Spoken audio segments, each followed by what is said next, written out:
Hey, this is John Kiltica. And this is Ed Peterson.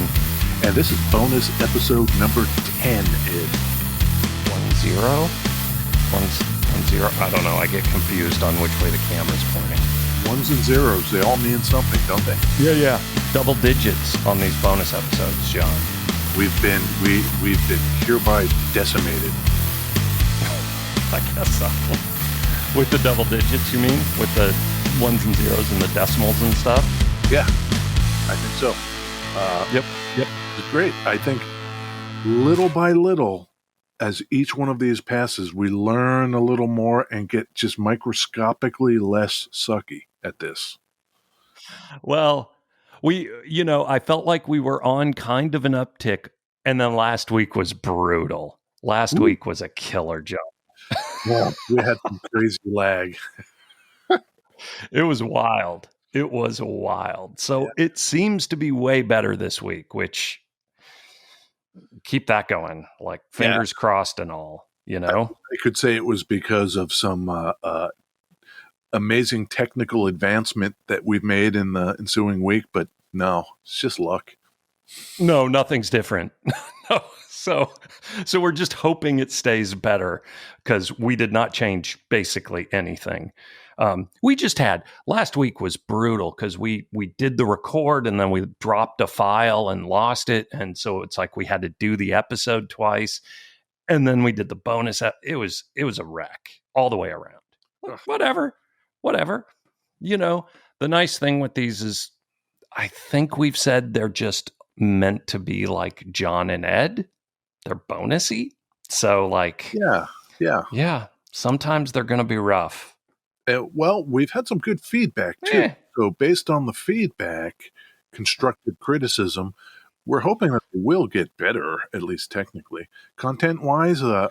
I don't think we never promised you a rose garden. That's a song. We did not. Yeah, last week the feedback was like, man, John and Ed, like if we were in the same room, we would have come to blows last week because we were just like, no, it's your fucking fault. Fuck you, John. Fuck you, Ed. Yeah. So, yeah, we're all better.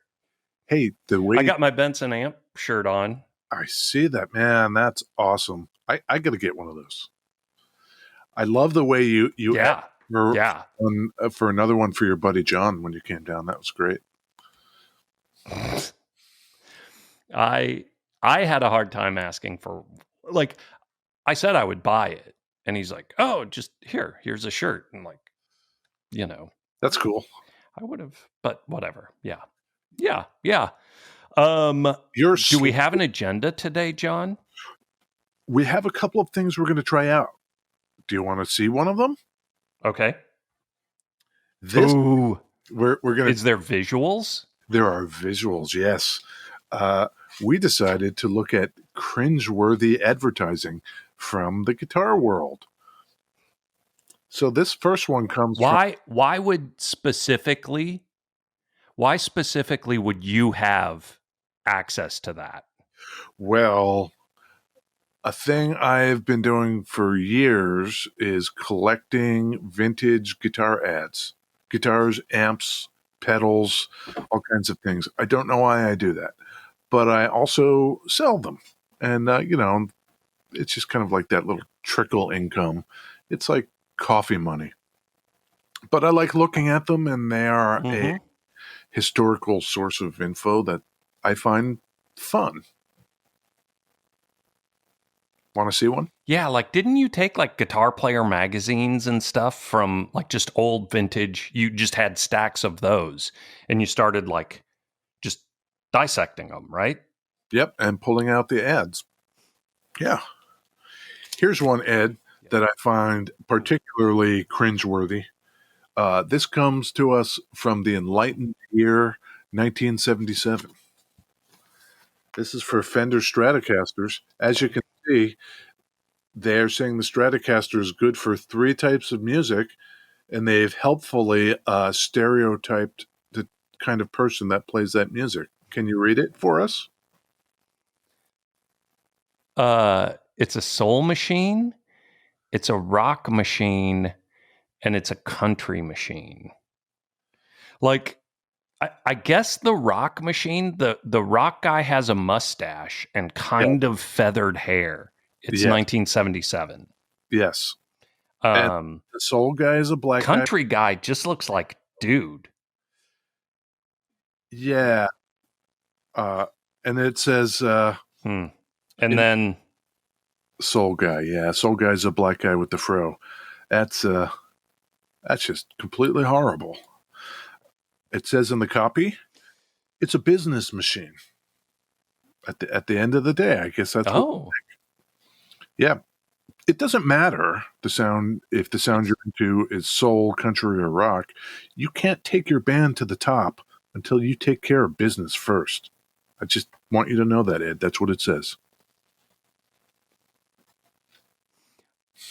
I like that message, sort of. They could have done without some of the visuals of the ad. They probably could have tweaked a little bit, maybe. Yep. But the actual, like, and I'm probably giving Fender far more benefit of the doubt than I should. Absolutely. But, like, the utilitarianness of the guitar is the message. That's what they're trying to convey. They just did it in a very 1977 sort of way, which, I mean, could be a very 19 or 2021 sort of way, I guess. Yeah, isn't that weird? 1977. You're dealing with that. Yep. You want to see another one? Yep. Okay, this one comes to us from. I would love to see another one, John. Oh, okay. This might be like a two-parter. So this says. Ooh. It says check this test. Oh, check test. It's for an amplifier. Yeah. That is apparently so powerful it knocks over elephants. Oh, John. God damn it. And Trainer? It's a trainer amp? Yeah, and before you think maybe the elephant is playing or maybe he's taking a nap. It says here, we do not recommend that you try using these PA enclosures to stun elephants. So that elephant, apparently, they would have us believe, is stunned. And then it admonishes us that these are, quote, really intended for stunning people. You see what they did there? Mm-hmm. I'm not into it. I'm not into it at all, Trainer. What year is that? Do you know? That is also late 70s.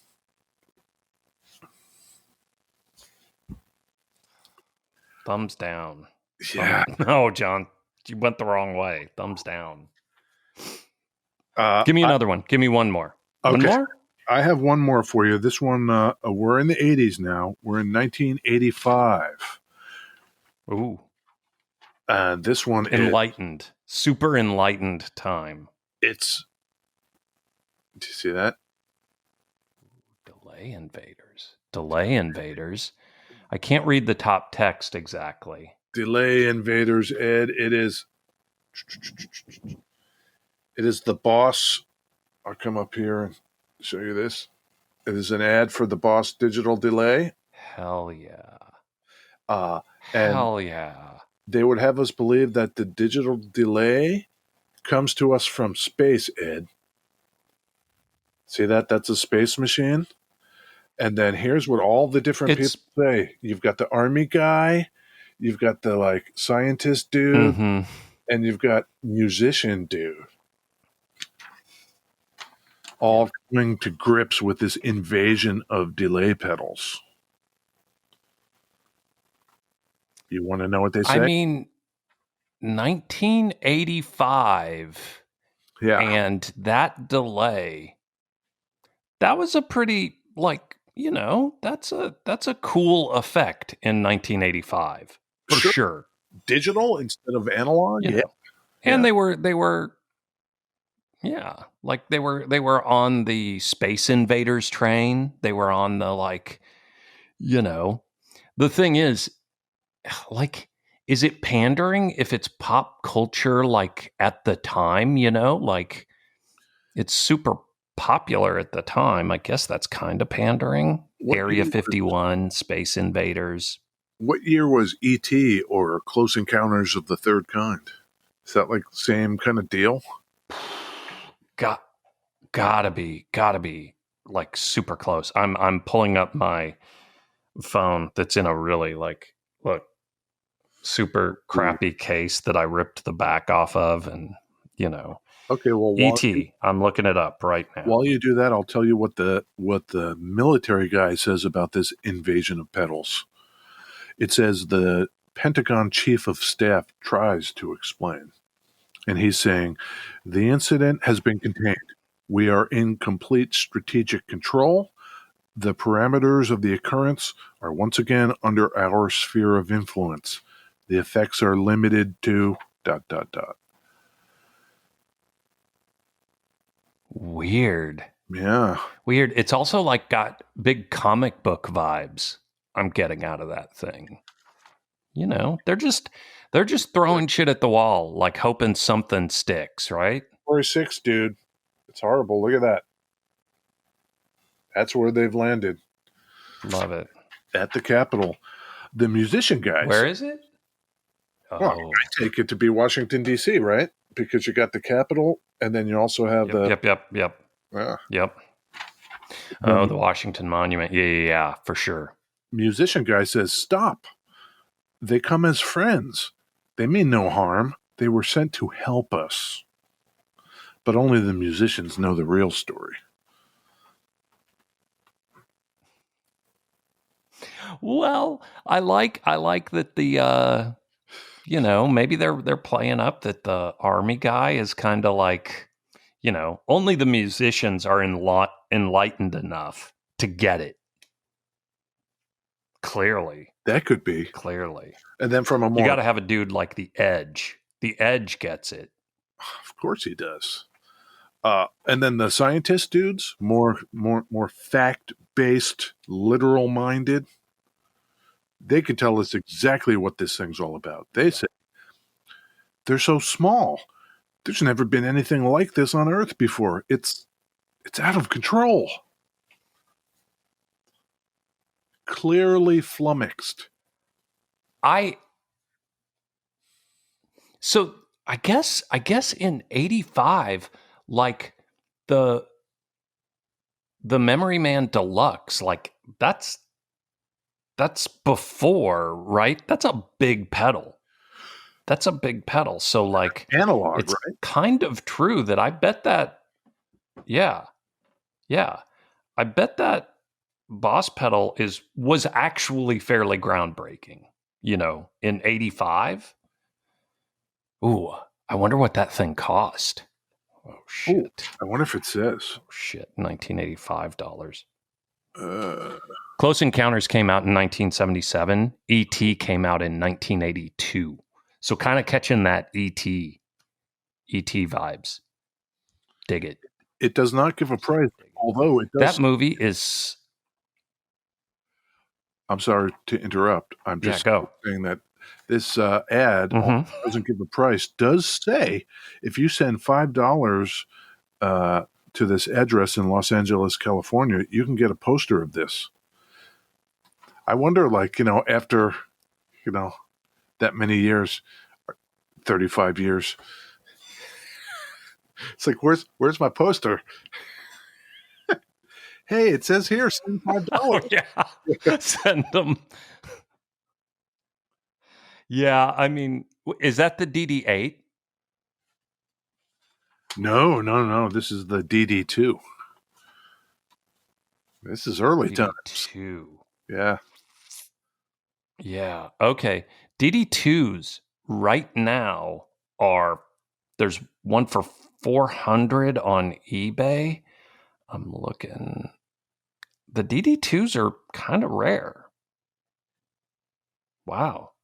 Like, let's look at Reverb, shall we? Can I get one of these things? I've never owned the DD2. Have you? It was one of the first pedals I had. I think I had one of Really? those. I think I had one of those, like the first band I was ever in. I had one of those. I had an MXR Distortion Plus, and I think I had some sort of analog delay as well. And I don't remember if or what else I had. Wow. That's cool. That's very cool. And this was 85, 86, 87. Like you would have been in high school then, right? Probably So 83, 82, 83, 84, something like that. Junior high into high school. Yeah. I'm old, Ed. yeah. Old. Yeah. And or No, what? I get it. I get it. I guess DD2s are a couple $100. You can get them for a couple $100 on Reverb.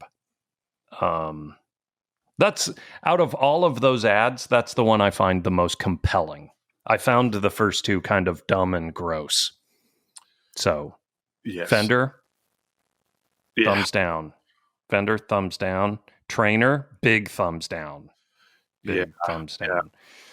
Boss, there you go. There you go. One more. That's my,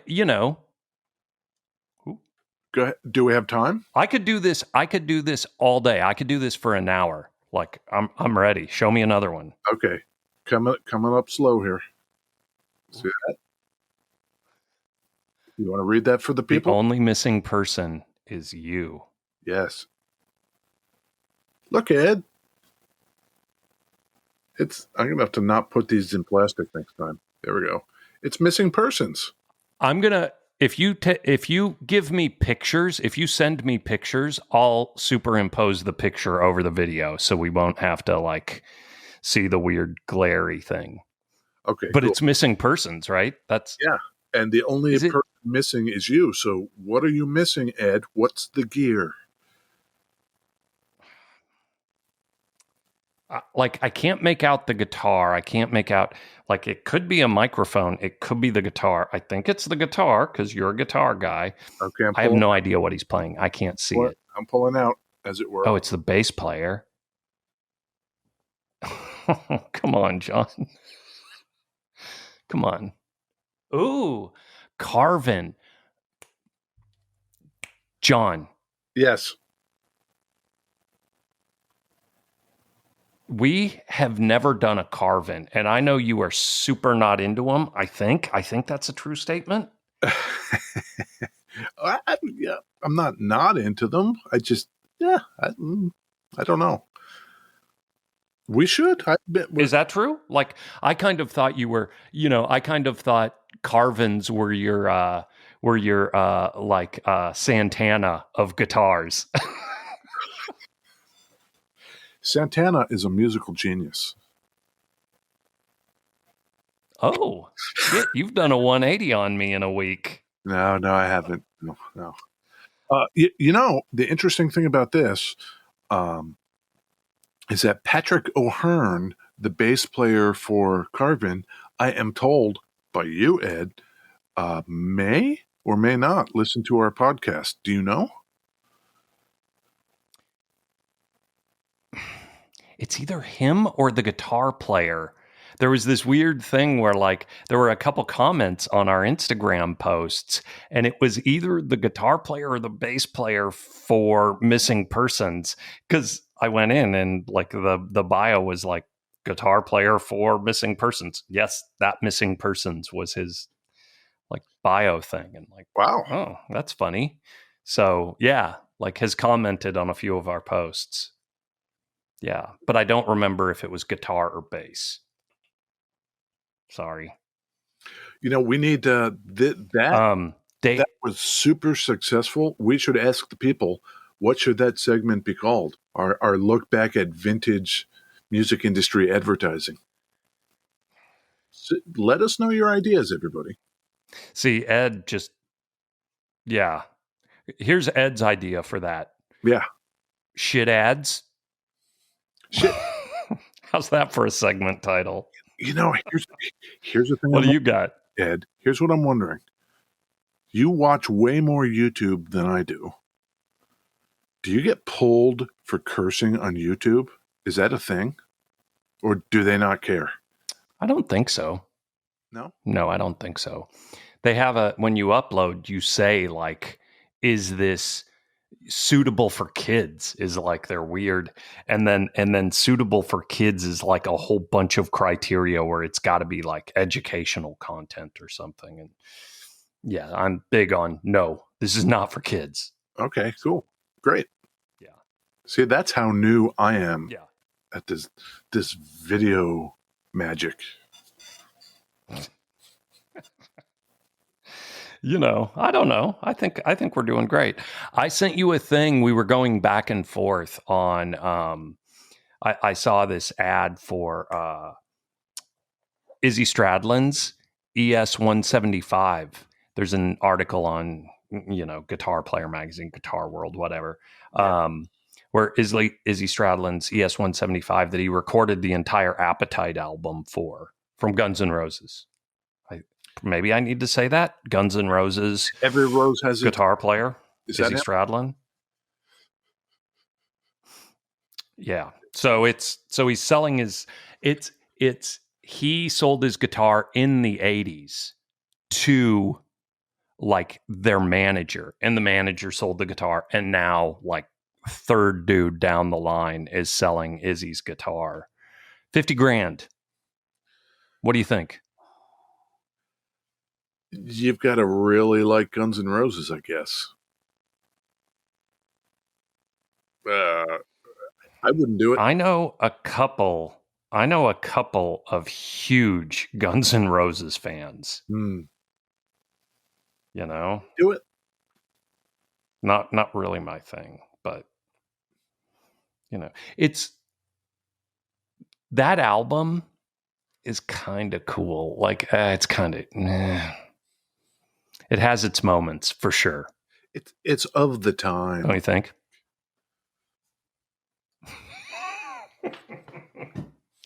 Yeah, I think I haven't listened to it in years. I bet it's super cringy in retrospect. I bet it's pretty fucking cringy, right? I bet. It's as cringy as a guitar ad from that time. Probably. Yeah, that's probably fair. But, the funny thing is, like, we were talking about just earlier today, we recorded an episode about Bo Diddley's guitar, and that Billy Gibbons has Bo Diddley's guitar. And there is a thing where there is like a historical significance, whether or not you like are into Guns N' Roses or whatever. There is like that album like kind of changed music at the time. And there is a thing to like, wow, that guitar actually is on that entire album. That is kind of cool. Kind of. That's a good point. Yeah, that's a good point. It's significant in that way. Yeah, past its value as an instrument itself. Yeah, it's seminal. Yeah, I think so. Like the Clash's guitars. Like, oh my God, those things need to be locked up. They need to be put in vaults. And like, you don't have to be a huge Clash fan to just know that these things have value beyond the value of it's a Telecaster. Yeah, the value to the culture. Yeah, I agree. Yeah. So, Izzy Stradlin's guitar? Yeah, maybe. It's weird that you actually take the thing we're talking about, that like there's this larger value than the value of the guitar, but then they're totally putting a price on it, and apparently that value is $50,000. Like, yeah. Are you into? I'd like the Edge's Explorer. Well, let's. You should just email him and just be like, enough time has passed. What are you doing with that thing? Point blank. Yeah, he can't be that in love with it. Yeah. Yeah, that he wouldn't want. What's your John? Tell me what guitar you want. Well, like a famous person's guitar, or just at all. I mean, like, I would like that. I would like the entire U2. Like, that guitar is on every U2 album ever. Every album holds that guitar. I want that guitar. What guitar do you want like that? It played this solo or something. I mean, top of my head, maybe Elvis Costello's Jazzmaster. Yeah. Yeah. That's a good one. That's a good one. Yeah. I think that would be pretty cool. The one on the album cover, right? Yeah. As I understand it, though, that one is lost. I don't know. I think maybe it was damaged in a fire or a flood or something like that, beyond repair. So I think he doesn't have it anymore.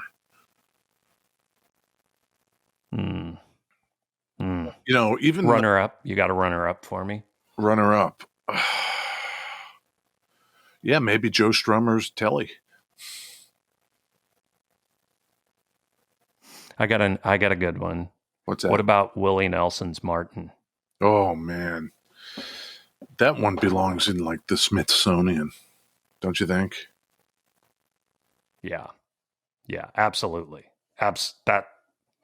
That will be locked up. That thing has got to be like, there's got to be dibs on that thing already. Like it's I would think it's in a will and in a trust that this guitar is going. Yeah, like Smithsonian, absolutely. Yeah. So for sure. Yeah. Well, I think Hey, viewers, send us your. Go ahead. We're still fighting lag, but we're being more considerate about it this week. Say your thing. Oh no, you say your thing, Ed. I was going to start wrapping up, but you go. Oh, if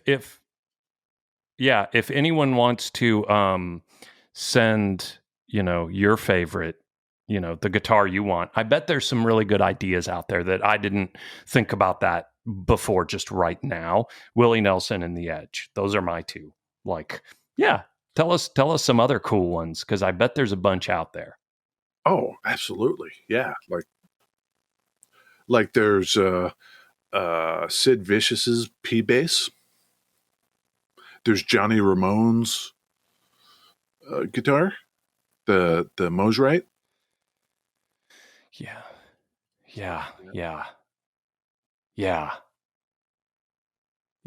I think the Strummer Telly is like really strong. That is really, really strong.